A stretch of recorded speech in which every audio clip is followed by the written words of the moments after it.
Hello, beautiful family. God bless you. Welcome to your devotional.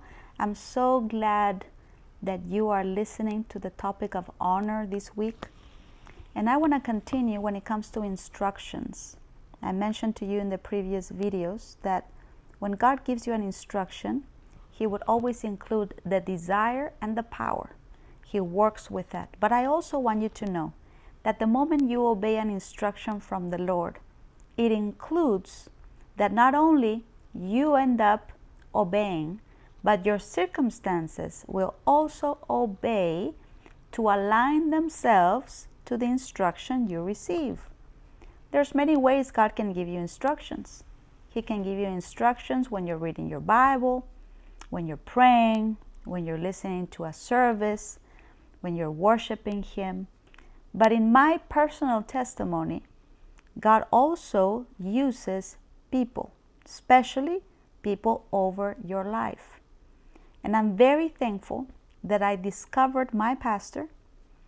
I believe that you don't choose your pastor. I believe that you discover your pastor, because I believe that that is a divine connection chosen by God. And when God brings you close to a man or woman of God, that is a relationship to treasure. It's a relationship to value, to protect. And in my case, that's how I received instructions, but also miracles. And that's why I want to talk to you about this. Honor instructions come together. Why? Well, every time my pastor spoke to me, I believed it was God speaking to me. Every time my pastor spoke to me, I believed that if I obeyed, then God would do His part on my behalf. And I have several testimonies to share on that. But let me start with the beginning. When I was 17 years old and there was a special service happening or an outreach that we needed to tend to, I remember that we would either have a test or some kind of project at school. I was in high school, the last year of high school when I received the Lord. But then I transitioned to college when I got very serious in serving in my church. And I remember, in my memory right now, the time that I had a math test and there was also an outreach, and I was not great with math. And I went to my youth pastor, a man of God that is an example to me. His name is Pastor Ernesto. And I would ask him, and I said, "Sir, what do I do? Do I stay home and study for hours, which is what normally requires for me to pass a math test? Or do I go and save the lost through the outreaches?" And my pastor would look at me and very plainly would ask me, "What would Jesus do?" Well, in my mind, I believe Jesus would go and get the people saved. And he said, "Well, what does Matthew 6:33 say? What would happen if you decide to put God's kingdom first? Can He help you?" So when he asked me those questions, I made a decision to go to the outreach. And I told the Lord this: I am embracing your kingdom first. I am following this instruction.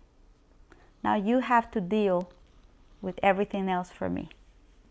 Those were my small steps. I remember I arrived to my house probably after midnight, after the outreach, and I was too tired to study. So then I said, okay, I'm going to wake up at 5 in the morning and I'm going to study before I go to school.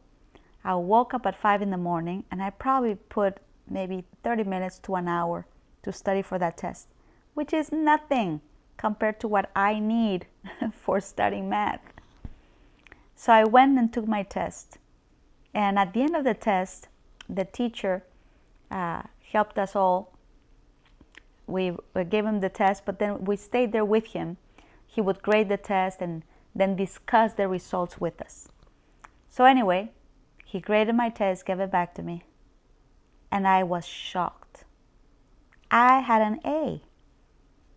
I thought, wait, an A in math in college? Me? I was elated. And then as he's going through the test, so that we all can correct it with him, I realized that he had checked 2 of my answers as right, and they were actually wrong. He graded my test, gave me an A, and it was wrong. I had to go tell him. That's painful. I told him.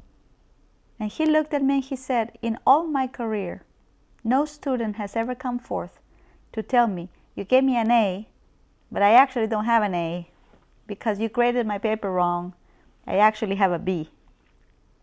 He looked at me and he said, why? Why would you do that? I said, well, I'm a Christian, and this is what we do. We became very close after that test, and he returned my test and gave me an A anyway for telling the truth.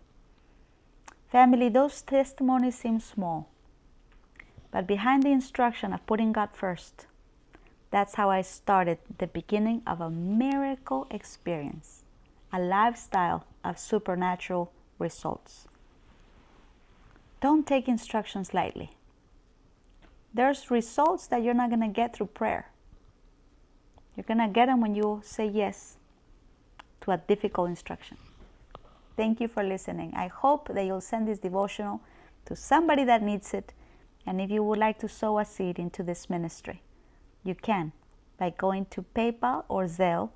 The email is pastoranna@wisdomforwinningchurch.tv, or you can sow through Cash App, Wisdom 4 Winning. Thank you, family. Have a blessed day.